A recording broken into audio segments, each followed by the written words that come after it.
تو اللہ تبارک و تعالی جتنے بھی لوگ متاثرین سیلاب دنیا سے رخصت ہوئے ہیں، اللہ تبارک و تعالی ان کی مغفرت فرمائے۔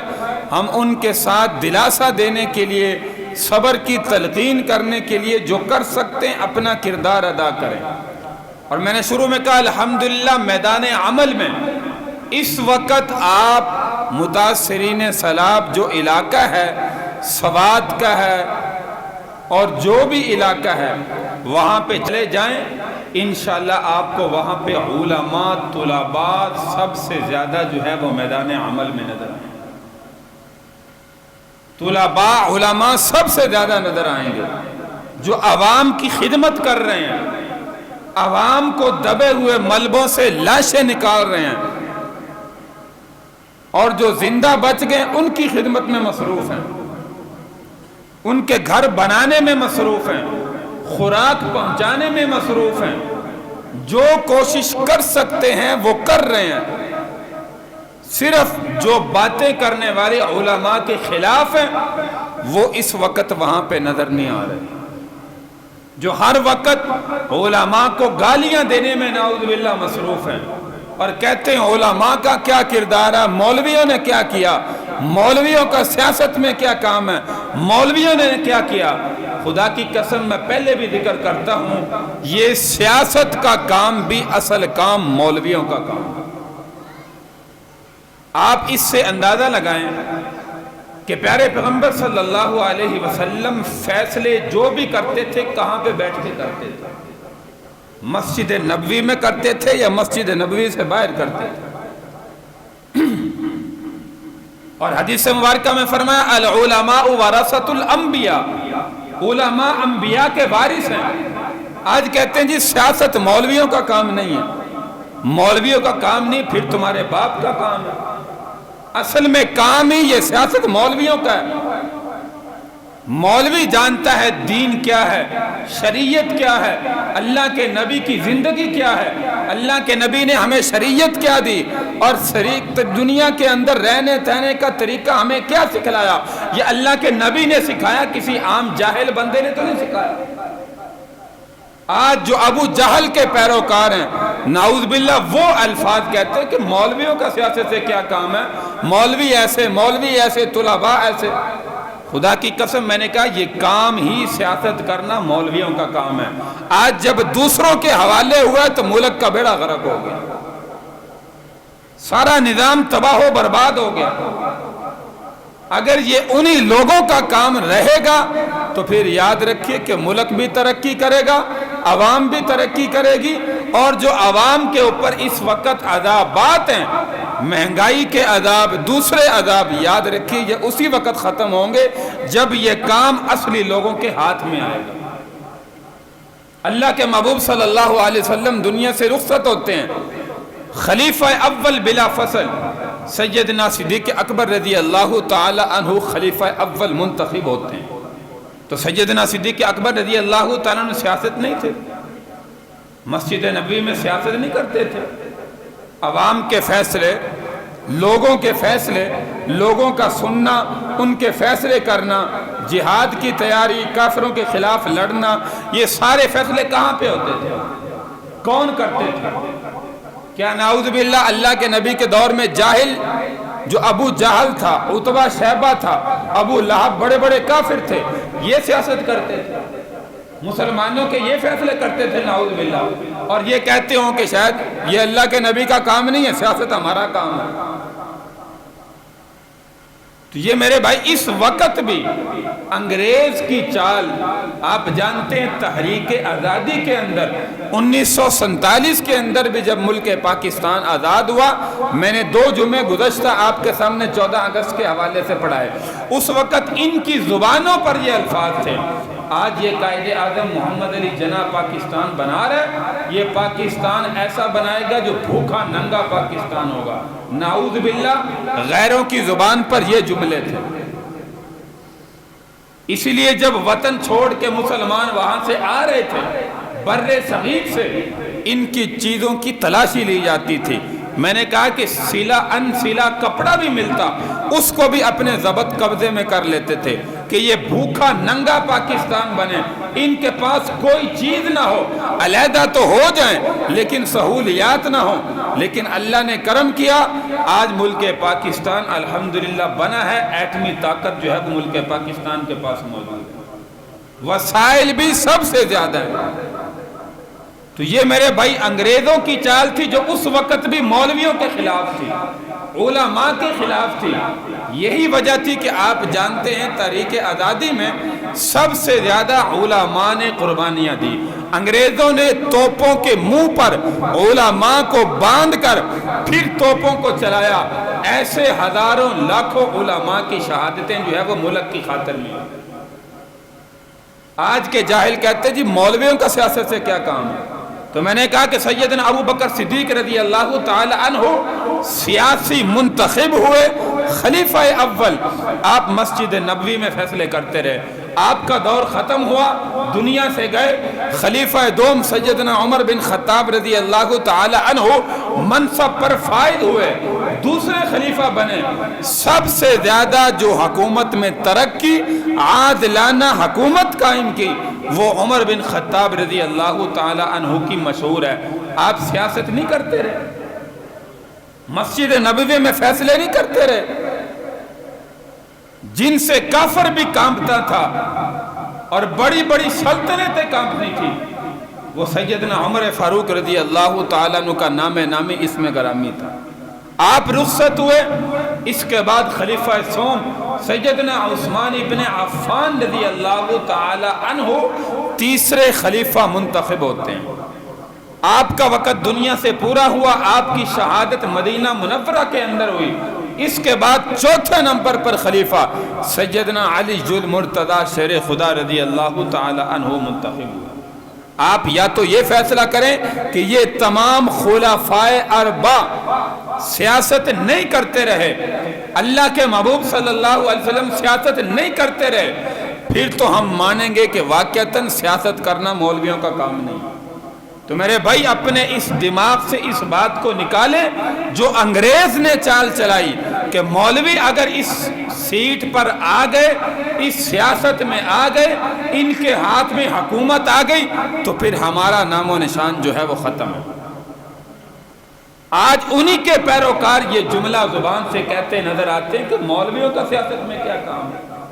مولویوں کو سیاست میں نہیں ہونا چاہیے، اسی لیے اپنی من مرضی کے قانون بنا رہے ہیں، جو دل چاہتا ہے وہ پاکستان کا قانون بنتا ہے، اسی کے مطابق جو ہے وہ نعوذ باللہ فیصلے ہوتے ہیں۔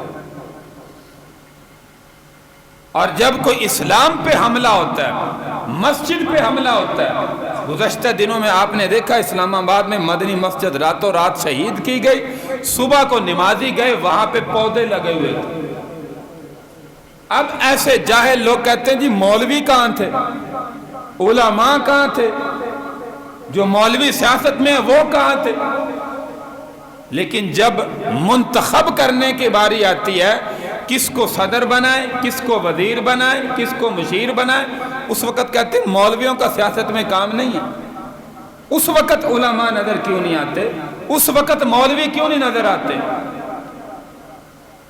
جب عہدوں پر فائد کرنا ہوتا ہے اس وقت تو جاہلوں کو کرتے ہیں، لوگوں کو منتخب کرتے ہیں جنہیں پتہ ہی نہیں دین اسلام ہوتا کیا ہے، شریعت ہے کیا چیز۔ لیکن جب اسلام پہ حملہ ہوتا ہے کہتے ہیں آج تک مولویوں نے کیا کیا ہے۔ میرے بھائی آپ اپنا اپنا کردار بتائیں، آج تک آپ نے مولویوں کو ووٹ کتنے دیے؟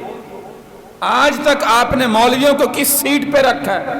اور الحمدللہ ثم الحمدللہ میں کہتا ہوں جتنی بھی سیٹیں ہیں اس وقت بھی پاکستان کی عوام عقل مند انسان ماننے کو تیار ہے، جو کردار جو ہے وہ اس وقت صحیح علماء کر رہے ہیں، تھوڑی سی سیٹیں اسمبلی میں ہونے کے باوجود اسلام کا نفاذ قائم کر رہے ہیں، خدا کی قسم وہ ساری دنیا کے لوگ بھی جانتے ہیں، اتنا اس وقت وزیر اعظم اور صدر کی سیٹ پر بیٹھنے والا بھی نہیں کر رہا۔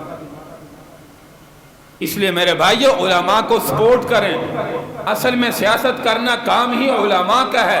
اللہ کے نبی میں نے کہا مسجد نبوی میں بیٹھ کے فیصلے کرتے تھے، ابو بکر صدیق رضی اللہ تعالی عنہ حضرت عمر بن خطاب رضی اللہ تعالی عنہ، حضرت عثمان غنی رضی اللہ تعالی عنہ، حضرت علی المرتضی شیر خدا رضی اللہ تعالی عنہ، یہ سارے کے سارے فیصلے عوام کے بیٹھ کے مسجد نبوی کے اندر کرتے تھے، سیاست کرتے تھے۔ اس وقت کے باغیوں نے سر اٹھانا شروع کیا اور ان صحابہ کو، خلفاء کو شہید کرنا شروع کیا۔ یہی کہا کہ ان کا کام جو ہے وہ یہ نہیں ہے، یہ ہمارا کام ہے۔ آج کے جاہل بھی کہتے ہیں یہ ہمارا کام ہے، مولویوں کا کام نہیں ہے۔ اس لیے مولویوں کے خلاف عوام کے دماغ کو بھی اتنا بھر دیا کہ آج عوام بھی نعوذ باللہ علماء سے نفرت کرتی نظر آتی ہے۔ تو اس لیے میرے بھائی علماء کا ساتھ دے، جب ووٹنگ ہوتی ہے اس وقت بھی ساتھ دیں، علماء کو صدر وزیر اعظم کی کرسی پہ بٹھائیں، پھر اگر کوئی ایسی شریعت کے خلاف بات ہو پھر آپ اپنی آواز بلند کریں کہ ہم نے تمہیں بٹھایا کیوں، یہ کام کیوں ایسے ہو رہا ہے، مسجدیں شہید کیوں ہو رہی ہیں، یہ اسلام کے خلاف بل منظور ہو رہا ہے، تم کیا کر رہے ہو۔ لیکن ہم جب منتخب نہیں کرتے، لیکن جب آواز کستے ہیں تو علماء کے خلاف کستے ہیں۔ ہر بندہ ایسے جاہلوں کی زبان پر یقین کر کے علماء کے خلاف نعوذ باللہ بولتا نظر آتا ہے۔ میرے بھائیوں، یہ ایمان کو ضائع کرنے والی بات ہے۔ اللہ کے نبی کی حدیث سے ہم مسلمان بھول جاتے ہیں، العلماء ورثۃ الانبیاء، علماء انبیاء کے وارث ہیں۔ آپ کبھی کسی صدر وزیر اعظم کو، جس کو نعوذ باللہ قرآن مجید فرقان حمید کی کبھی ایک صورت نہیں آئی، اس کو مصلی پہ کھڑا کریں اور کہیں جی انبیاء کے وارث علماء ہیں، لیکن ہم نے آپ کو صدر وزیر اعظم بنایا، آپ آ کے مصلی بھی سنبھالیں، مولویوں والا کام بھی کریں۔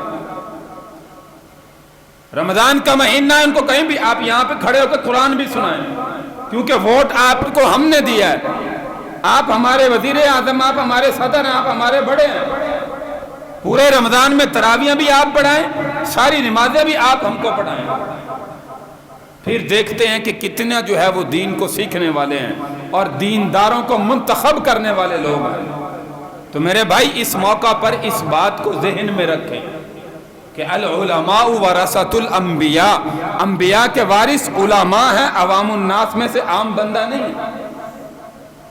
اس بات کو سامنے رکھ کر پھر جو ہے وہ ان کو اپنی سیٹوں پر بٹھائیں، صدر بنائیں، وزیر اعظم بنائیں۔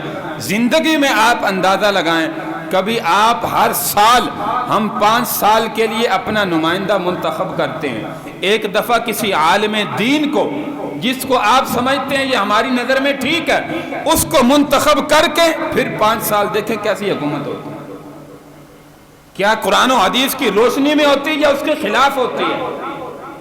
آپ نے کبھی منتخب تو کیا نہیں، لیکن باتیں ہماری زبانوں پر ایسی ہوتی ہیں جو غیروں نے ہمارے کانوں میں ڈالی ہوئی۔ اللہ تبارک و تعالی ہماری ہدایت فرمائے، ہمیں صراط مستقیم پر چلنے کی توفیق عطا فرمائے۔ تو میں ذکر کر رہا تھا کہ اس وقت سیلاب متاثرین کی سب سے زیادہ خدمت اور مدد آپ جا کے وہاں پہ دیکھیں، لوگوں کی سنی سنائی باتوں پر یقین نہ کریں، وہاں پہ جا کے دیکھیں علماء طلباء میدان عمل میں ہیں یا عوام الناس دوسرے زیادہ ہیں۔ الحمدللہ بڑے بڑے مدارس، ان کے علماء مفتیان کرام اپنے اپنے ہزاروں کی تعداد میں طلباء کو لے کے اپنے خرچے پہ وہاں پہ پہنچے ہوئے ہیں، اور ان کے لیے خوراک کا انتظام، کھانے پینے کا انتظام، رہنے سہنے کا انتظام، تمام تر نقدی پیسے بھی ان تک جو ہے وہ پہنچا رہے ہیں۔ جو انسان میڈیا استعمال کرتے ہیں ان سے آپ پوچھیں، میڈیا پر بھی علماء طلباء جو ہے وہ سب سے زیادہ جو ہے وہ نظر آ رہے ہیں۔ تو اس لیے میرے بھائی ہم ان کو سپورٹ نہیں کریں گے تو پھر یاد رکھیے کہ ہمارا حال وہی ہوگا جو پہلے ہو رہا ہے۔ تو اللہ تبارک و تعالیٰ سے دعا ہے کہ اللہ تعالیٰ ہمیں ہدایت مستقیم عطا فرمائے۔ علماء کا عوام الناس کو چاہیے کہ ساتھ دے، ہر طریقے سے بھرپور ساتھ دے۔ یہ ساری باتیں آپ کے سامنے کی ہیں جو آج کل سوشل میڈیا پر اور عوام الناس کے اندر جو ہے وہ بڑی مشہور ہیں، اور ان پر جو ہے وہ زیادہ نعوذ باللہ جو ہے وہ عمل ہو رہا ہے۔ اس لیے آپ جتنا فی الحال ملک پاکستان کے اندر جو سیلاب کی صورتحال ہے، اس وقت ان کی خدمت کرنا یہ سب سے بڑا جو ہے وہ دینی فریضہ ہے۔ اہم فریضہ ہے۔ آپ اپنی اپنی طاقت کے مطابق جتنی کوشش کر سکتے ہیں، نقدی پیسوں کے ذریعے سے، خوراک کے ذریعے سے، ہر چیز کے ذریعے سے وہ آپ ان تک پہنچانے کی جو ہے وہ کوشش کریں۔ آپ کے پاس زکوٰۃ کا پیسہ ہے، عشر کا پیسہ ہے، دوسری طرح جو ہے وہ ہر طرح ان کی جو ہے وہ خدمت کریں، تاکہ انسان ہونے کے ناطے ہم ان کا ساتھ جو ہے وہ اس مشکل صورتحال میں دے سکیں۔ تو جتنا ہو سکتا ہے ہر انسان اپنی اپنی جو ہے وہ کوشش کرے۔